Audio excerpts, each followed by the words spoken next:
করলে তুমি? আমরা না এখন একটু ওই বিকেলবেলা সকালে এসে তো আমরা টায়ার্ড ছিলাম, দিয়ে ঘুমিয়ে পড়ে খেয়ে দিয়ে ঘুমিয়ে পড়েছিলাম। সকালের খাবার তো আমরা হোটেল থেকেই আনিয়েছিলাম। এখানে রোড ড্যাশের মধ্যে একটা সার্ভিস আছে, সাউন্ডটা বন্ধ ছিল জন্য সাউন্ড রেকর্ড হয়নি, ভলিউম 0 করে রেখেছিল হয়তো। না, ওটার সাথে এটার কি সম্পর্ক? ঠিক আছে চলো, মাইক্রোফোন তো মাইক্রোফোন চালু করে দিয়েছি কথা। আচ্ছা, আমরা সকালবেলা কটার সময় এসে পৌঁছলাম টুম্পা? আমরা টুপিটা খুলে দাও। আমরা কখন এসে পৌঁছলাম? আমরা পৌঁছলাম 10টা, 8টা 5-এর ইয়ে ছিল, 10টা নাগাদ পৌঁছলাম। হ্যাঁ হ্যাঁ, 2 ঘন্টা না 2.5 ঘন্টা ফ্লাইট ছিল, 2 ঘন্টার ফ্লাইট ছিল। তুমি ওইখানে বসে, হ্যাঁ তো সকালবেলা আমরা 10টা নাগাদ পৌঁছলো ফ্লাইটটা। তো 10টা নাগাদ পৌঁছে তারপরে তো চেক ইন, ঘর সাফা করে আমাদের এয়ারবিএনবি করেছি এবারে, খুব সুন্দর এয়ারবিএনবি। হ্যাঁ, কিন্তু আমাদের সাবস্ক্রাইবার্সদের বলো কোথা থেকে কোথায় এলে তুমি? হ্যাঁ বলছি তো, প্রথমে ওগুলো তো খেপে খেপে বলতে হবে, এরকম ভাবে খাপছাড়া ইনফরমেশন দেবো না, আমরা স্টেপ বাই স্টেপ আপনাকে ভিডিওতে পুরো ইনফরমেশন দেবো। আর আপনার একটা জিনিস বলি যে আমরা তারপরে এসে না খুব টায়ার্ড ছিলাম, অ্যাকচুয়ালি অক্সিজেনের প্রবলেম ছিল। 3400 মিটার তো অ্যাবভ সি লেভেল, তো অক্সিজেন প্রবলেম হবে। এটা সিমলা কত 2000? তোমার সিমলা মাম্মাম বলছিল 2000, ওই আর তোমার এটার মতনই, হ্যাঁ তাই হবে, একটু কম কম। এটা ওই সুইজারল্যান্ডের মতন। হ্যাঁ, তো সিমলা থেকে সুইজারল্যান্ডের মতোই, তো যার জন্য আমাদের সব টায়ার্ড ছিলাম। তারপর আমরা খেয়ে দিয়ে সেই ডেসক্রিপশন গুলো বক্সে দিয়ে দেবো আমরা, এই যে কত feet above sea level. Just এমনি জাস্ট আপনাদের একটা প্রাইমারি ফিজিক বলে রাখি। তো তারপরে আমরা ডোরডাসের মধ্যে এখানে আছে, কি নাম ওটা, র্যাপিতে অর্ডার খাবার আনিয়ে নিলাম। তো আমরা ইন্ডিয়ান রেস্টুরেন্ট পেয়েছিলাম, ওখান থেকে আমরা বিরিয়ানি আনিয়েছিলাম। কি বিরিয়ানি ছিল? আলপাকা বিরিয়ানি। আমরা টেস্ট করলাম অ্যাকচুয়ালি, আলপাকা একটা অ্যানিমাল, এখানে অ্যানিমাল ছাগলের মতোই, ওরমই টেস্ট ছিল, মাটন টাইপের। তো সেটা খেয়ে আমরা না ঘুমিয়ে পড়েছিলাম, খুব টায়ার্ড ছিলাম। তারপরে ঘুম থেকে উঠলাম, উঠে আমরা বললাম চলো বাজার করে আসি, কি দেখি। এই এয়ারবিএনবি তে আছে, কারণ এয়ারবিএনবি তে যার সে আমাদের নিয়ে গেল, সামনেই দেখিয়ে দিল দোকান। ওখান থেকে আমরা আজকে এখন পেঁয়াজ, আলু, তেল, চাল, ডাল, সব ম্যাগি সব কিনে আনলাম। আসবার পথে এখানে পাশে দেখছি অনেকগুলো কফি শপ, একদম মানে হ্যাপেনিং প্লেস, ছোট ছোট সুন্দর কুটি কুটি সব দোকান। এবং ওখানে গেলাম উপরে, ওই জন্য তোমাকে বললাম কফিটা, চলো কফি খাই। ফেরার পথে মজাটা বলি, দোকানটায় গেলাম, সে তো ইংলিশ বোঝে না, স্প্যানিশ। আচ্ছা, লাইট কিছুক্ষণ পরে বন্ধ হয়ে যায়।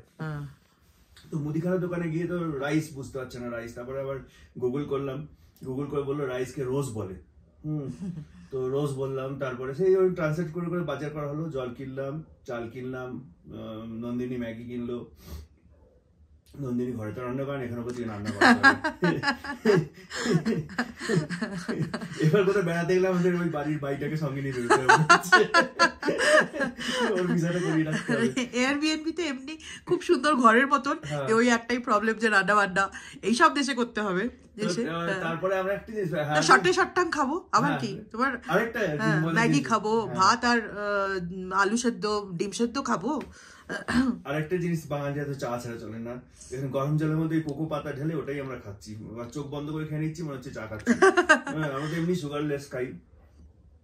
তো এখন তারপরে তো মেয়ে তো ওখান থেকে ফোন করে যাচ্ছে, তোমার র্যাপিতে আজকে ডিনারটা আনানো হয়েছে। সেই ভদ্রলোক দাঁড়িয়ে আছে, আর তার সামনে বউ বসে আছে। আরে আমি অনেকবার বললাম ওকে যে তুমি আমাকে দাও, এই খাবারটা আমাদের জন্য এসেছে। আমার কথা শুনলোই না। আমি 296 আমি দেখাচ্ছি, দেখো এই নাম্বারটা দেখো, সেও আমাকে পাত্তাই দিল না। মামামকে ফোন করলো, কিন্তু আমি একটা ছেলের গলা শুনলাম, মানে ওখান থেকে আওয়াজটা মনে হলো যেন ছেলে কেউ বলছে। ওই জন্য আমি আর ওকে প্রেসারাইজ করলাম না, গিয়ে ওইদিকে দাঁড়িয়ে আছে। হ্যাঁ, তারপর আরেকটা রিয়েল ডোরডাস র্যাপি হলো, তাকে দেখলাম তো অন্য নাম সুনীল বলে, সেও ইন্ডিয়ান। তারপরে যখন আবার মেয়ে বললো যে লোকটা এসে অনেকক্ষণ দাঁড়িয়ে আছে, খাবারটা নাও। তো আর সেই লোকটাকে দিয়ে আমরা আবার সেলফি ফটো তোলালাম, তাকে দিয়ে ফটো তোলালাম, সে আমাদের ফটো তুলে দিল, সে ওয়েট করছে, আমরা ওয়েট করছি, সে মজার ব্যাপার। তারপরে আমি গিয়ে নাম, আমার মেয়ে আমাকে ধাঁতানি দিল, লোকটার মোবাইলে গিয়ে নাম দেখলাম, স্বাগতা এন লেখা আছে। তারপর এটা আমারই খাবার, দিয়ে খাবারটা দিয়ে এখন আমরা হাঁপাতে হাঁপাতে। আর সত্যি সত্যি এত মজা হচ্ছে না, এই স্প্যানিশ ইংলিশ করে করে বারবার আমরা নেটে দেখছি কি বলে। আমার মনে আছে আমরা তামিলনাড়ুতে গেছিলাম জানেন, তখন আমাদের এরকম একটা প্রবলেম হয়েছিল। আমরা না জোয়ান মৌরি এরকম হাতে করে নিয়ে যেতাম দোকানে, আর বলতাম এটাকে কি বলে। আর তারপরে সবজিওয়ালা মানে এমনি ঠেলাওয়ালা আসতো, তখন এরকম আমরা জিজ্ঞেস করতাম আলুকে কি বলে, বেগুনকে কি বলে। ঠিক সেই জিনিসটা আমার না এইরকম ফিলিং আমার এখানে হচ্ছে, মানে ওখানে ইন্ডিয়াতে বসে হয়েছিল, আর এখন এই পেরুতে মানে কুসকোতে বসে আমার এই মানে এখানে হচ্ছে। হচ্ছে যে এতদিন তো আমাদের হোটেলে ছিল, তো হোটেলে বিশেষ কিছু প্রবলেমই হয়নি, আমরা অর্ডার দিয়েছি চলে এসে, ওখানেও প্রবলেম হতো, বুঝতে পারতো না, কিন্তু আমাদের বারবার বলে আমরা বোঝাতে হতো কি খাবো। কিন্তু এখানে যেহেতু এয়ারবিএনবি, তো এখানে তো একটু রান্নাবান্না করবো, তো তাই জন্যে মানে সেই ফিলিংটা একটু মনে পড়লো যে কিরকম তামিলনাড়ুতে আমরা ফেস করেছিলাম, একজন ত্রিচিতে ছিলাম তখন। কিন্তু মজা লাগছে, হ্যাঁ মজা লাগছে, মানে এটাই তো এক্সপিরিয়েন্স, অ্যাকচুয়ালি এটাই তো এক্সপিরিয়েন্স।